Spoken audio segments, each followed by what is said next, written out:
사도행전 28장 30절에서 31절 담대하게 거침없이라는 제목으로 잠시 말씀을 나누겠습니다.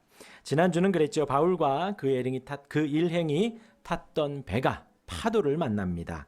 하지만 하나님이 함께 하시고 하나님이 말씀하신 대로 됩니다. 그런데 출발 전에 바울이 배 안에 있던 선원들에게 가지 말자라고 말을 했었습니다. 그러나 그 선원들은 그 왔다 갔다 하는 것이 그 하나하나가 다 돈이 되니 어쩔 수 없이 바울의 말이 아닌 관례를 따라 배가 출발을 합니다. 그런데 어김없이 바다에 낮에도 밤에도 어둡고 파도가 치게 됩니다. 그렇게 바울과 그 일행들은 파도를 만나지만 이제 지난주 27장 마지막은 그 일행들이 다 구조가 됩니다. 그래서 바울이 말을 했던 그들에게 그대로 되어진 것이지요. 그때 바울이 이렇게 말합니다. 내가 속한 바 내가 섬기는 하나님의 사자가 지난밤에 나에게 말을 했다. 그러니까 태초전부터 바울이 택해 주신 하나님께서 나를 택해 주시고 나와 함께 하시고 동행하시는 그 하나님이 나를 품어주시고 인도하셨다라는 말을 하는 것이죠. 그러면서 당당하게 전하는 것입니다. 이어서 나는 하나님을 믿노라 바울이 말을 했었습니다. 하나님이 하늘과 땅을 만드셨다더라. 이 소식은 믿지 않는 사람들도 알고는 있어요. 그런데 그것이 아니라 하늘과 땅을 만드신 하나님을 내가 믿습니다. 이지요. 예수님이 이 땅에 오셨다더라가 아니라 나를 위해 이 땅에 오신 예수님을 믿는 것입니다. 예수님이 십자가에 죽으셨다더라가 아니라 내 모든 죄를 대신해서 예수님이 지신 그 십자가를 내가 믿는다입니다. 그래서 바울이 거기 있는 사람들에게 하나님을 믿노라라고 했던 것입니다. 그렇게 하나님을 믿는 저와 여러분들이 되길 바랍니다. 오늘은 사도행전의 마지막 시간입니다. 드디어 28장 이제 마지막이 되어져요. 사도행전의 시작은 이러했습니다. 예수님이 승천하심으로 사도행전이 시작을 했습니다. 예수님은 제자들에게 예수님의 승천 이후에 약속대로 성령 하나님이 오신다고 하였습니다. 그 모습 그대로 하늘로 올라가셨지요. 제자들이 하늘을 보고 있습니다. 그러자 천사가 왜 그렇게 보고만 있느냐? 본 그대로 다시 오실 것이다 라고 천사가 이야기를 하고 그 제자들이 모여서 하나님의 약속을 기다리며 모여 기도합니다. 그리고 성령이 임하고 하늘 방언을 말하지요. 성령께서 회개하게 하시고 예수를 믿게 하십니다. 그렇게 신약의 교회가 시작을 합니다. 성령이 오시니 제자들과 사도들이 거침이 없어집니다. 스데반은 예수를 전하며 돌에 맞아 죽습니다. 하지만 기쁨으로 그 자리에 있고 얼굴이 천사와 같이 희었다라고 합니다. 더 나아가서 돌을 던지는 그들을 향해서 하나님께 기도하지요. 하나님, 저들은 지금 저들이 하는 짓을 알지 못합니다. 저들을 용서해 주옵소서. 자기를 향해서 돌을 던지는 그들을 향해 스데반이 한 기도입니다. 또한 베드로는 성령이 충만하니 복음을 전하니까 3,000명씩 회개합니다. 그런 일들 후에 옥에 갇히지만 그리고 풀려났을 때 그들은 어떤 정치인들을 찾아가거나 힘 있는 자들을 찾아간 것이 아니라 동료들, 주의 제자들을 찾아가서 그 소식을 전하고 한 목소리로 기도합니다. 한 마음으로 기도합니다. 자신들을 괴롭히는 세력을 없애려 하기보다 하나님을 더욱 의지하고 하나님을 바라며 담대하게 하나님의 말씀을 전하게 해달라고 그렇게 한 마음으로 기도합니다. 그들 이어서 이제 바울이 등장을 하죠. 바울이 스데반의 죽음을 눈앞에서 보았습니다. 그러면서 마땅하다. 스데반이 그렇게 죽어가는 것이 마땅하다, 옳다 여겼던 바울이 공문을 가지고 공식적으로, 대대적으로, 전국적으로 핍박하려고 길을 떠납니다. 그러할 때 다메섹으로 가는 그 길에서 바울이 하나님을 만나죠. 밝은 빛을 보고 엎드려 집니다. 그렇게 정말 완악하고 예수님을 모르고 예수 믿는 자들을 핍박하려고 했던 그 바울이 180도 변화되는 사건이 그때의 모습입니다. 그렇게 돌이킨 바울이 이제 사도행전의 마지막 주인공으로 등장을 하지요. 바울이 예수 그리스도의 복음을 전하는 행보가 그 이후에 쭉 나오고, 오늘은 그 마지막 안디옥에서 그 선교 여행을 떠난 그 바울의 마지막 로마까지 도착을 하며 교회가 확장되고 하나님의 말씀이 오늘 제목과도 같이 담대하고 거침없이 증거되는 것을 말합니다. 그 마지막 2년 동안 바울이 가택연금을 당하면서 복음을 전하는 모습이 나옵니다. 오늘 본문에서 우리가 기억할 것은 이것입니다. 먼저는 하나님의 말씀을 따라 바울은 로마에서도 복음을 전합니다.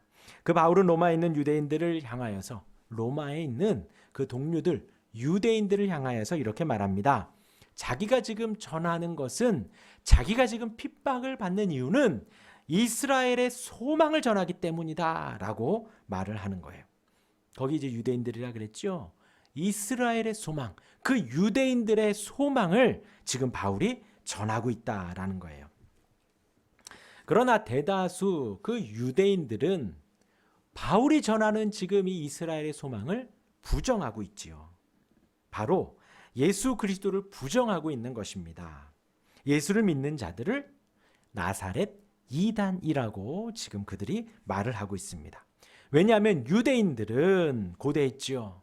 성경에 기록된 메시아가 나오기를 고대하고 있습니다. 지금도 그 유대인들은 그 초림하실 예수님을 기다리고 있어요. 근데 그 예수님은 누구냐? 가난하고 초라한 분이 아니셔요. 이스라엘을 로마의 통치에서부터 구원해내는 정치적인 해방자를 바라고 있는 것입니다.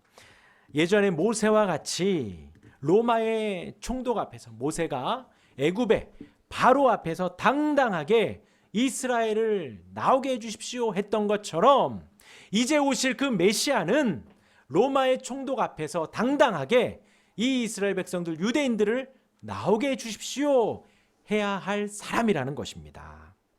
하지만 그때 당시 메시아라고 왔던 예수님은 누구인가?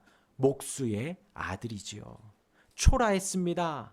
로마의 총독을 만날 생각조차 하지 않았지요. 이 유대인들이 기대하는 메시아는 화려하게 등장해서 정치인들, 대제사장, 로마의 총독을 만나야 하는데, 지금 이 제자들이 전하는 그 예수는, 나사렛 예수는 로마의 총독이나 대제사장, 정치적인 힘을 가진 사람을 만나려 하지 않고 세리나 죄인들을 만나고 다녔던 것이지요. 아픈 병자들, 어린이들을 만나기를 좋아했습니다. 유다에게 팔려갈 때에도 군인들에게 결박되어 끌려갈 때 아주 무기력하게 끌려가는 모습이었습니다. 본디오 빌라도 앞에서도 아무 말도 하지 않는 정말 초라한 행색이었기에 유대인들은 이를 메시아로 볼 수가 없었던 거예요. 그리고 더 나아가 가장 극악형인 십자가형을 받게 되는 것이지요. 벌거벗겨져 모든 수모는 다 당하고 십자가에 못 박히게 되고 6시간 만에 아무 힘도 쓰지 않으며 죽게 되어집니다. 아리마대 사람 요셉이 그 예수님의 시체를 취하여서 무덤에 가두지요. 무덤에 장사합니다. 3일이 지나고 부활하시지요. 그 예수님을 이제 바울은 이스라엘의 소망이다라고 선포하고 다니는 것입니다. 볼품 없어 보이지만, 소망이 없어 보이지만, 힘이 없어 보이지만 죽음을 이기신, 모든 권세를 이기신 진정 이스라엘의 소망이 되어지시는 것입니다. 그래서 바울이 이스라엘의 소망이 바로 예수 그리스도다. 유대인들이여 너희들이 기다리는 그분이 바로 예수 그리스도다. 그분이 바로 진정한 소망이다 라고 선포하고 있는 것입니다. 그 예수님이 우리의 소망이십니다. 우리의 진정한 소망이십니다. 오늘 사도행전의 마지막은 그 바울이, 그 나사렛 예수가 바로 모세의 율법과 선지자에 의해 예언된 그리스도임을, 메시아임을 전하고 있는 것입니다. 그 이스라엘의 참 소망을 전하는 바울은 오늘 본문에서 자신에게 오는 사람들을 다 영접했다라고 합니다. 우리 30절 같이 한번 읽어보겠습니다. 시작. 바울이 온 이태를 자기 셋집에 머물면서 자기에게 오는 사람을 다 영접하고. 바울은 지금 감옥 생활을 하는 것입니다. 로마로 끌려간 것도 그냥 여행을 하면서 선교 여행 중에 간 것이 아니라 결박되어서 죄수 신분으로 가게 된 것이지요. 그 로마에서도 지금 온 이태를 만 2년을 셋집에 월세방에 머물면서 있다라는 것입니다. 그러니까 gat혀 있지만 어떤 구치소나 교도소가 아니라 그 지역의 한 집에 머물렀다. 그래서 가택연금이라고 하는 것입니다. 근데 이제 여기에서 굳이 말하는 건 셋집이라는 거예요. 지금 월세방을 내고 있다라는 거예요. 바울이 돈을 내야 한다라는 것이죠. 지금 감금되어져 있으면서 자기가 돈을 지금 월세를 내고 있는 것입니다. 그러니까 이제 추측을 하는 거예요. 이제 주석가들이, 신학자들이 바울이 지금 월세방에 있지만 감옥이 아니기 때문에 약간 활동이 좀 자유로웠을 것이다. 왜냐하면 갇혀 있지만 손은 자유로우니까. 바울이 전공이 있잖아요. 그 텐트를 만드는 일을 해서 이 월세를 좀 감당하지 않았겠나라고도 말을 합니다. 그런데 중요한 것은 이 오는 사람들을 다 영접했다라는 거예요. 영접했다라는 거예요. 그리고 이제 23절에 보면요, 바울이 거기에서 무엇을 했는가? 그들이 날짜를 정하고 그가 유숙하는 날에 많이 오니 바울이 아침부터 저녁까지 강론하여 하나님의 나라를 증언하고 모세의 율법과 선지자의 말을 가지고 예수에 대하여 권하더라 했던 거예요. 그러니까 그 월세방에서 방금 말씀드린 대로 시간이 나면 텐트를 만들고 일을 하면서 월세 돈을 내고 먹고 사는 것을 충당하면서 오는 사람들에게 아침부터 저녁까지 강론했다는 거예요. 설교했다는 것이죠. 무엇을요? 하나님의 나라를 전하면서 모세의 율법과 선지자의 말을 가지고. 지금 이 로마에도 유대인들이 있습니다. 그리고 이 로마에 바울을 찾아오는 사람들을 향하여서 이 모세의 율법과 선지자의 말, 이것이 바로 성경을 말하는 거예요. 그러니까 오는 사람들을 영접해주고 대접해주고 하나님의 말씀을 가르치는 거예요. 성경을 가르치는 거예요. 모세의 율법에 예수 그리스도가 어떻게 기록됐는지, 선지자들이 어떻게 예언을 했는지 하나하나 말씀을 가르치는 사역을 했던 것입니다. 그리고 여기에서 바울이 갇혀 있으며 에베소 교회와 빌립보 교회, 골로새 교회, 그리고 빌레몬에게 서신을 보냅니다. 이것이 옥중 서신이 되는 거예요. 그 중에서 이제 빌립보서 4장 18절 말씀에 보면요, 내게는 모든 것이 있고 또 풍부한지라 하는 거예요. 갇혀 있지만 자기는 풍부하다, 부족함이 없다는 거예요. 에바 브로디도 편에 너희가 준 것을 받음으로 내가 풍족하니 이는 받으실 만한 향기로운 제물이요 하나님을 기쁘시게 한 것이라. 그러니까 빌립보 교회에서 또 헌금도 보내왔다는 거예요. 그러니 그 이 셋방에 있으면서 아까 말씀드린 대로 일을 안 했을 수도 있어요. 헌금으로 다 충당을 했을 수도 있고, 또 일을 하면서 헌금도 받아 자기는 지금 풍족하고 풍부하다라는 거예요. 그렇게 살아가며 바울이 한 것은 찾아오는 사람을 다 받아주고 영접했다라는 거예요. 거부감 없이 받아줬다는 것입니다. 만약에 이 바울이 만약 사람들을 신경 쓰고 자기가 나갈 것만을 생각을 했다면 이렇게 하지 않았을 거예요. 그냥 조용히 있었을 것입니다. 오는 사람에게 복음을 전하지도 않고 영접하지도 않고 나 지금 갇혀 있으니 오지 말아라 거부하며 홀로 빨리 빠져나오기를 기다렸겠지만, 지금 하나님이 허락하신 이 상황에서 오는 사람들을 영접하며 그들에게 하나님의 나라를 강론하고 모세의 율법을 가르치고 선지자의 말들을 가르치며 예수님이 이스라엘의 소망임을 가르쳤던 것입니다. 잘 보시길 바랍니다. 바울이 집에 있고 성도들이 찾아왔다는 거예요. 기억하시길 바랍니다. 교회는 성도들이 찾아오는 곳이에요. 온 성도들에게 예수 그리스도를 전하는 곳입니다. 우리가 신앙생활하는 곳이에요. 바울은 지금 오는 사람들에게 이 복음을 구약의 말씀을 언급하며 전합니다. 그리고 그 자리로 사람들이 찾아왔다는 거예요.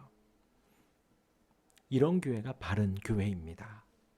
성도들이 교회에 와서 복음을 들어야 하고, 목사님 성경 공부 좀 같이 하지요, 같이 말씀을 가르쳐 주시지요 하고 교회로 찾아오는 곳이 바로 교회가 되는 거예요. 그러니까 제가 막 찾아다니면서 성경 공부 좀 합시다, 제발 좀 해주세요, 그런 곳이 아니라는 거예요. 성도들이 찾아와서 말한 대로 아침부터 저녁까지 강론하고, 너무 좋지요. 생각만 해도 행복하지 않아요? 아침부터 저녁까지. 저희 시찰 목사님 중에 금요 철야를 정말 철야를 하시는 분이 계시대.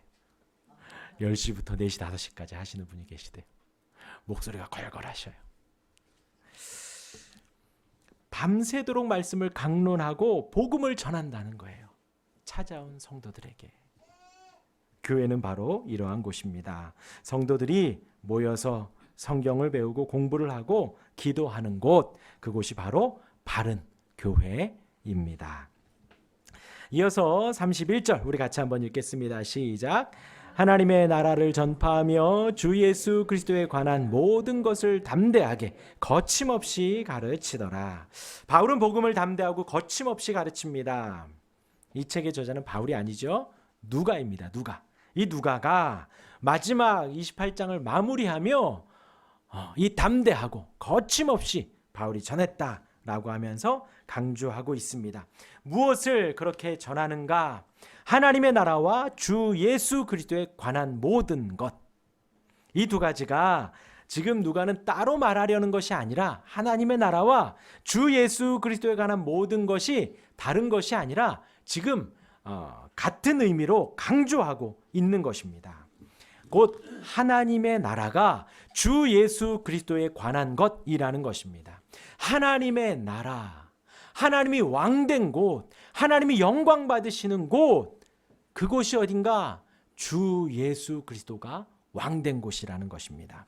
그 하나님의 통치는, 하나님의 왕됨은 우리에게 되게 복잡한 것이 아니라 주 예수 그리스도에 대한 모든 것을 알아가는 것이 하나님의 나라가 내 안에 확장되어지는 것입니다.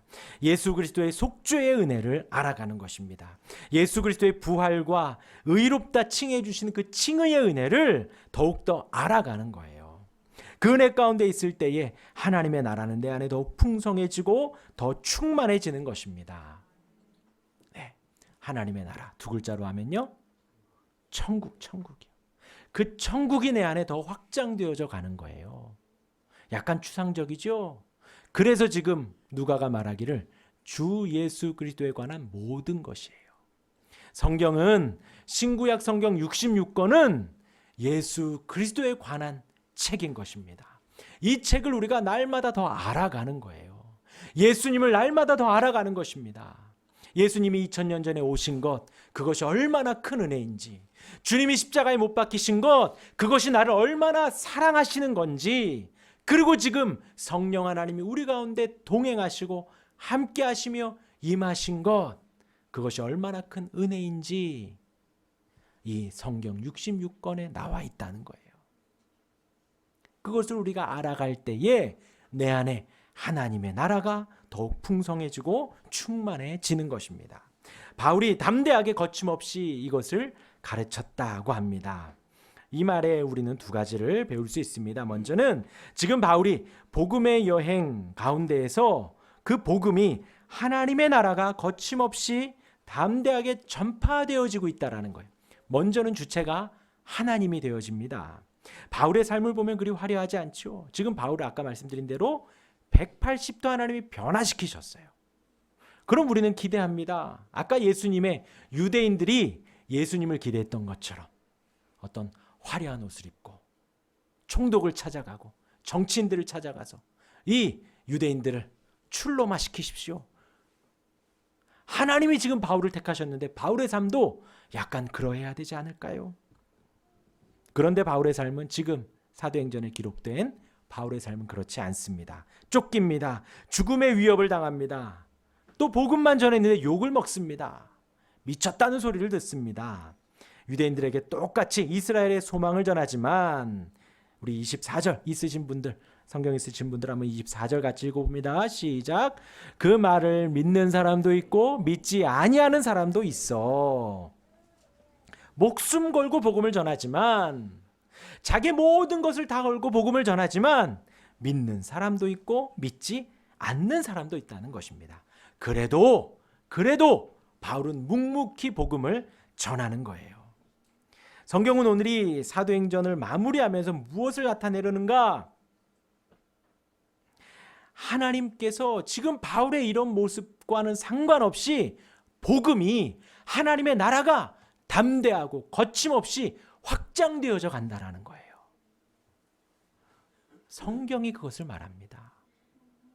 사람들은 계속해서 실수하고 부족하고 연약해요. 볼품없는 모습들이 막 나옵니다. 아까 스데반은 죽었잖아요. 그냥 설교 한번 했을 뿐인데 돌에 맞아 죽습니다. 그러나 그 사람의 연약함을 넘어서서 복음이, 하나님의 나라가 담대하고 거침없이 확장되어져 가는 것입니다. 두 번째는 이렇습니다. 우리 디모데후서 2장 9절에 보면요, 복음으로 말미암아 내가 죄인과 같이 매이는데까지 고난을 받았으나, 바울은 지금 복음으로 말미암아 죄인이 되었고 매였고 고난을 받고 있지만 하나님의 말씀은 매이지 아니하니라. 그러니까 바울은 지금 그러고 있지만 하나님의 말씀은 계속해서 확장되어져 간다는 것입니다. 두 번째, 우리가 담대하고 거침없어짐에서 배울 수 있는 것은 바울 자체, 바울의 신앙도 지금 그러하다라는 것입니다. 복음으로 인해 갇히면 슬프겠지, 혹은 고난받으면 힘들겠지, 사실 우리는 그렇게 생각을 합니다. 그런데 지금 셋집에 머물면서 오는 사람들을 영접합니다. 그리고 아까 빌립보서 말씀 속에도 자기는 지금 풍족하다, 모든 것이 다 풍부하다, 괜찮다라고 말을 하는 거예요. 오는 사람들을 대접합니다. 이 대접할 수 있는 것은 내가 있기 때문에 대접을 하는 거예요. 교제라는 것이 바로 그것이죠. 우리가 있는 것을 나누는 것입니다. 지금 바울은 무엇을 대접했는지 영접했는지는 모르지만 그 마음의 여유가, 심령의 여유가 풍부하고 풍족하고 충만하다라는 거예요. 그래서 오는 사람들을 영접하고 대접하고 섬길 수가 있는 것이지요. 그렇게 아침부터 저녁까지 복음을 전하고, 바울은 행복했을 것입니다. 그래서 저자 누가가 이런 표현을 합니다. 담대하고 거침없이. 만약 바울이 작은 목소리로 소심하게 예수 믿으십시오, 예수 믿으십시오 했는데 지금 누가가 강조하기 위해서 이것을 썼다라고 생각하지 않습니다. 정말 누가가 봐도, 그리고 이 빌립보 성도들이 봐도 바울은 죄인의 신분 같지가 않고 갇혀 있는 것 같지가 않고 지금 이제 얼마 후에 죽을 것 같지 않은 그 풍성한 가운데 담대하게 전하고 있다라는 것이지요. 우리 인생도 이러하기를 원합니다. 복음으로 충만하고 하나님 예배함에 기뻐하고 이 주님과 동행하고 그 발걸음에 담대하고 거침없이 나아가는 저와 여러분들이 되기를 바랍니다. 우리 예수님이 그러셨습니다. 마태복음 5장 11절에 나로 말미암아 너희를 욕하고 박해하고 거짓으로 너희를 거슬러 모든 악한 말을 할 때에는 너희에게 복이 있나니 기뻐하고 즐거워하라. 하늘에서 너희의 상이 큼이라. 너희 전에 있던 선지자들도 이같이 박해하였느니라. 바울이 지금 상황 속에서 주눅들지 않았다는 거예요. 담대했다라는 것, 거침없었다라는 것입니다. 죄송합니다. 제 군대 얘기 한 말씀 또 드리겠습니다. 백령도에 있었습니다. 17km 전방에 북한이 보입니다.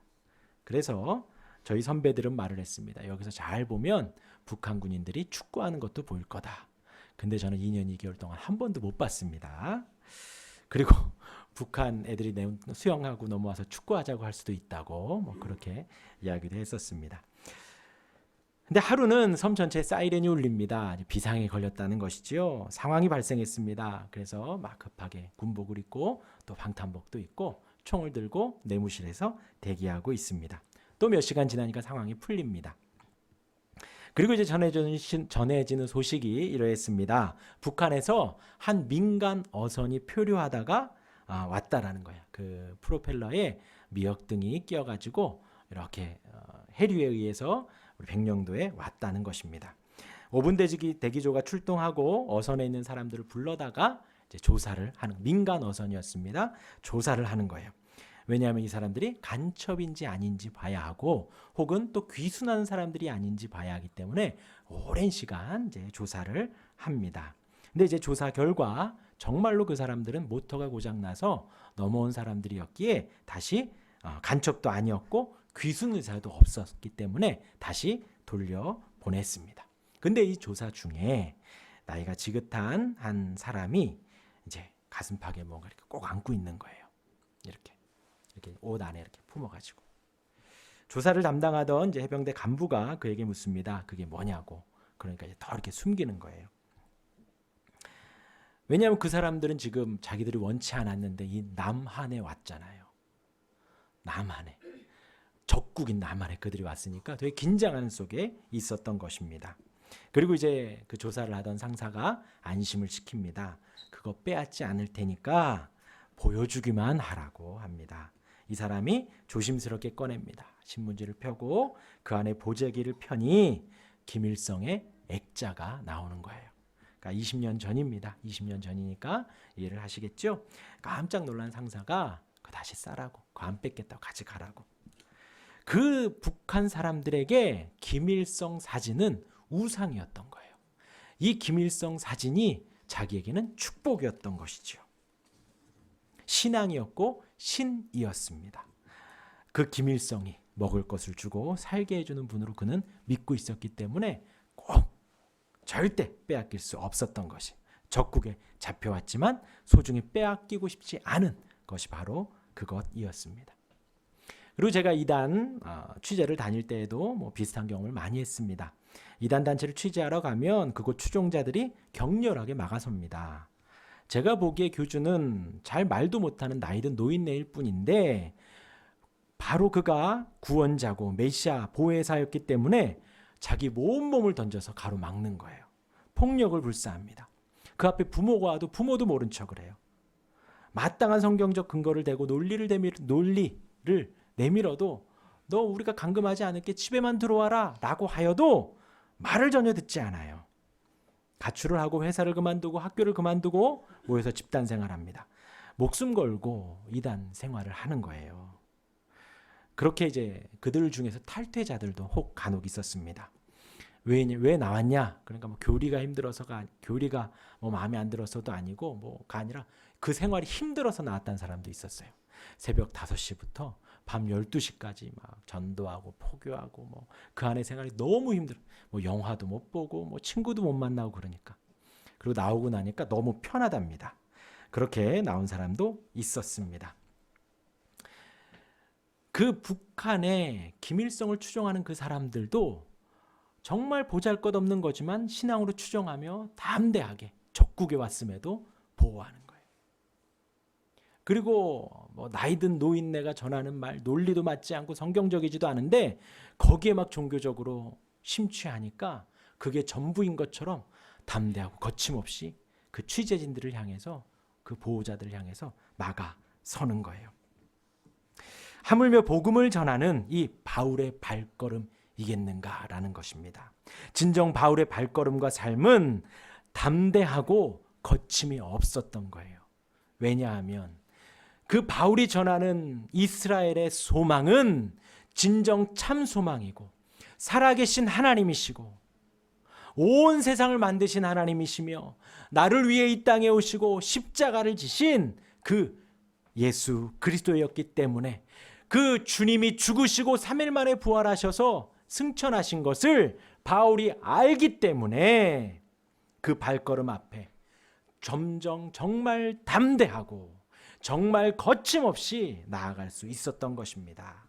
사도행전 이렇게 마무리하며 하나님의 담대함과 거침없는 질주를 말을 하고 더불어 바울의 담대함과 거침없는 복음을 향한 열정으로 마무리합니다.